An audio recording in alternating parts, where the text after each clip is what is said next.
चौथा अध्याय। इंद्रादि देवताओं द्वारा देवी की स्तुति। महर्षि मेधा बोले, देवी ने जब पराक्रमी दुरात्मा महिषासुर को मार गिराया और असुरों की सेना को मार दिया, तब इंद्रादि समस्त देवता अपने सिर तथा शरीर को झुकाकर भगवती की स्तुति करने लगे। जिस देवी ने अपनी शक्ति से यह जगत व्याप्त किया है और जो संपूर्ण देवताओं तथा महर्षियों की पूजनीय है, उस अंबिका को हम भक्ति पूर्वक नमस्कार करते हैं। वह हम सबका कल्याण करे। जिस अतुल प्रभाव और बल का वर्णन भगवान विष्णु, शंकर और ब्रह्मा जी भी नहीं कर सके, वही चंडिका देवी इस संपूर्ण जगत का पालन करें और अशुभ भय का नाश करें। पुण्यात्माओं के घरों में तुम स्वयं लक्ष्मी रूप हो, पापियों के घरों में तुम अलक्ष्मी रूप हो। सात कुल में उत्पन्न होने वाले के लिए तुम लज्जा रूप होकर उनके घरों में निवास करती हो। हम दुर्गा भगवती को नमस्कार करते हैं। हे देवी, इस विश्व का पालन करो। हे देवी, हम तुम्हारे अचिंत्य रूप का किस प्रकार वर्णन करें।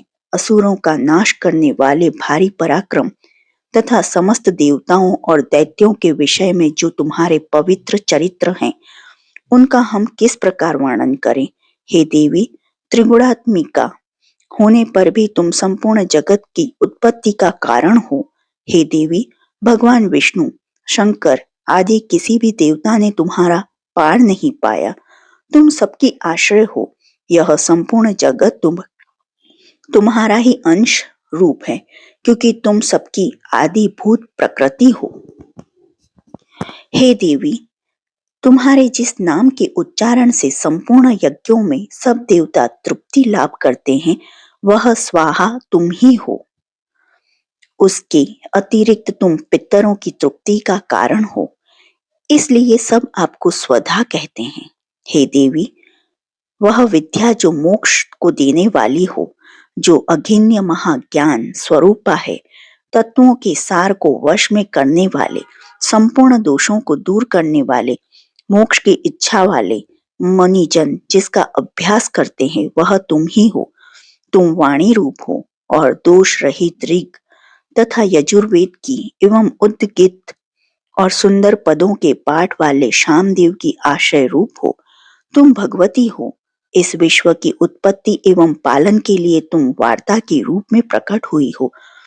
तुम संपूर्ण संसार की पीड़ा हरने वाली हो। हे देवी, जिससे सारे शास्त्रों को जाना जाता है, वह मेघा शक्ति हो। दुर्गम भव सागर से पार करने वाली नौका भी तुम ही हो। लक्ष्मी रूप से विष्णु भगवान के हृदय में निवास करने वाली और भगवान महादेव द्वारा सम्मानित गौरी देवी भी तुम ही हो। मंद मुस्कान वाले निर्मल पूर्ण चंद बिंब के समान और उत्तम सुवर्ण की मनोहर कांति से कमनीय तुम्हारे मुख को देखकर भी महिषासुर क्रोध में भर गया। यह बड़े आश्चर्य की बात है। और हे देवी, तुम्हारा यही मुख जब क्रोध से भर गया तो उदय काल के चंद्रमा की भांति लाल हो गया और तनी हुई भौहों के कारण विकराल रूप हो गया। उसे देखकर भी महिषासुर के शीघ्र प्राण नहीं निकल गए। यह बड़े आश्चर्य की बात है। आपके कुपित मुख के दर्शन करने भला कौन जीवित रह सकता है। हे देवी, तुम हमारे कल्याण के लिए प्रसन्न हो। आपके प्रसन्न होने से इस जगत का अभ्युदय होता है, और जब आप क्रुद्ध हो जाती हो तो कितने ही कुलों का सर्वनाश हो जाता है। यह हमने अभी अभी जाना है, जब तुमने महिषासुर की बहुत बड़ी सेना को देखते ही देखते मार दिया। हे देवी, सदा अभ्युदय देने वाली तुम जिस पर प्रसन्न हो जाती हो, वही देश में सम्मानित होते हैं। उनके धन यश की वृद्धि होती है। उनका धर्म कभी शिथिल नहीं होता है और उनके यहाँ अधिक पुत्र पुत्रियां और नौकर होते हैं।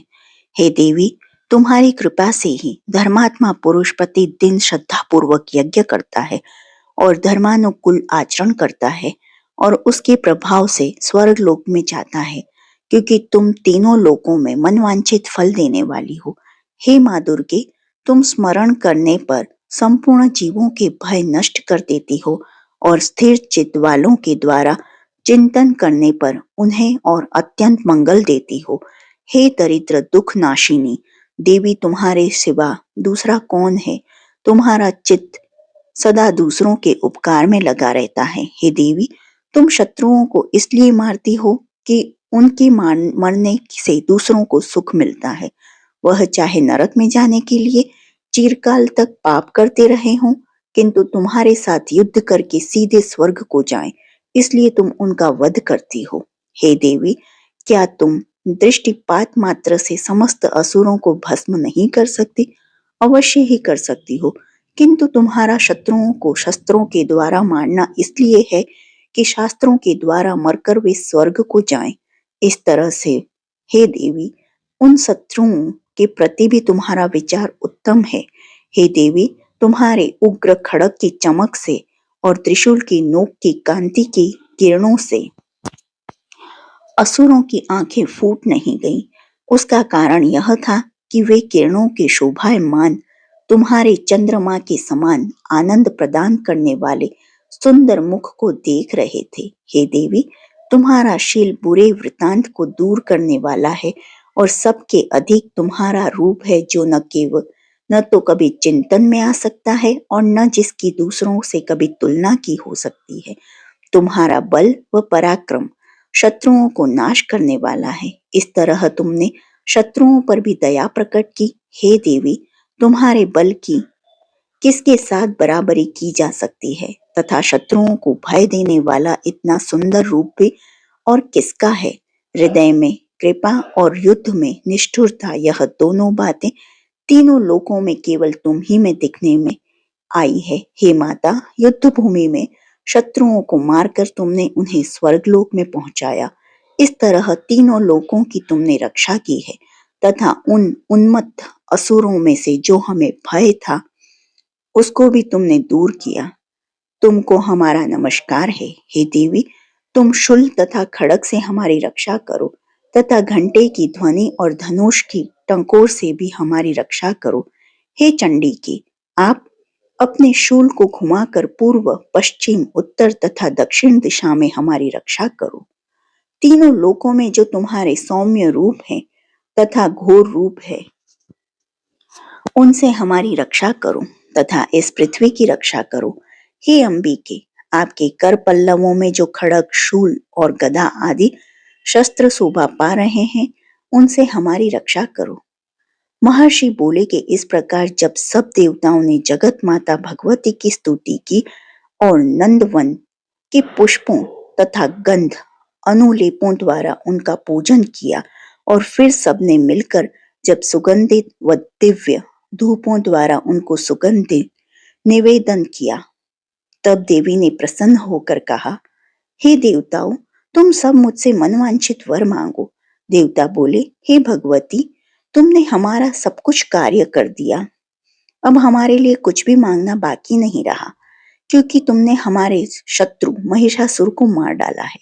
हे महेश्वरी, तुम इस पर भी यदि हमें कोई वर देना चाहती हो तो बस इतना वर दो कि जब जब हम आपका स्मरण करें तब तब आप हमारी विपत्तियों को हरण करने के लिए हमें दर्शन दिया करो। हे अंबिके, जो कोई भी तुम्हारी स्तुति करे, तुम उनको वित्त, समृद्धि और वैभव देने के साथ ही उनके धन और स्त्री आदि संपत्ति बढ़ावें और सदा हम पर प्रसन्न रहें। महर्षि बोले, हे राजन, देवताओं ने जब जगत के लिए अपने लिए इस प्रकार प्रश्न किया तो बस तथास्तु के कहकर देवी अंतर ध्यान हो गई। हे भूप, जिस प्रकार तीनों लोगों का हित चाहने वाली यह भगवती देवताओं के शरीर से उत्पन्न हुई थी, वह सारा वृतांत मैंने तुझसे कह दिया है और इसके पश्चात दुष्ट असुरों तथा शुंभ निशुंभ का वध करने और सब लोगों की रक्षा करने के लिए जिस प्रकार गौरी देवी के शरीर से उत्पन्न हुई थी, वह सारा वृतांत मैं यथावत वर्णन करता हूँ।